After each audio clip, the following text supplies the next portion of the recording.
The New York Post reports that the Gen Z men are not asking women out at all. They cite a man named Ryan Kessler. It's amazing that somebody actually agreed to do this. Went on the record with this. Right? He's 28 years old. He is, quote, terrified of talking to women. His hesitancy stems from, quote, the fear of being mistaken as a toxically macho, bone-headed creep. He told the Post, when trying to win over a potential love interest, the last thing he wants is to be considered a jerk who makes ladies cringe rather than swoon with a clumsy pickup line and unwelcome advances. I never want to make the other person feel uncomfortable, and I want to be respectful. Some girls don't want to be approached at all, so I'm always trying to err on the side of caution.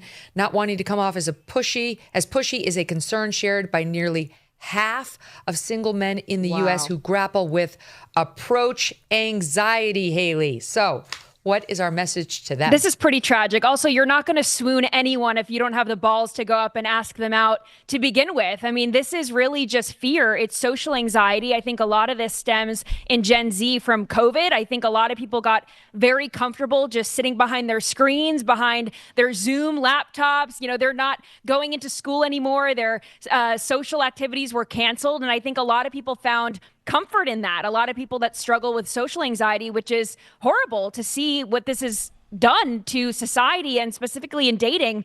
But I think that this is also a pretty nasty side effect of dating culture and dating app culture as well, because dating apps kind of take away the fear, right? You don't have to be rejected face to face. You don't have to be rejected in real life. You don't have to go up to a girl and say, hey, I think you're cute. And she says, ew, get away from me. Or no, I have a boyfriend or anything like that. You assume if you're on a dating app that the other person, if they're being honest, is single. And then if you match, they also like you back. So you don't have to go out in public when you go to a bar and shoot your shot, because you don't have to worry about that. You could just hang out with your friends and then go home and let the dating app do all the work for you. Yeah, back in my day, when I was your age, they had to come over to us at a bar or a restaurant or a campus or whatever. They had to. But, you know, I'm channeling Jordan Peterson right now because I know exactly what he would be saying. He would be saying this is the fault of the women.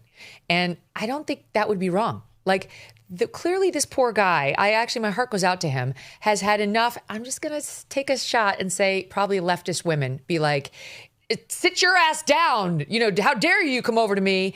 Or shoot him down as like somehow stepping on her feminist power by coming over with a pickup line, that a lot of these guys are now feeling really gun shy about it.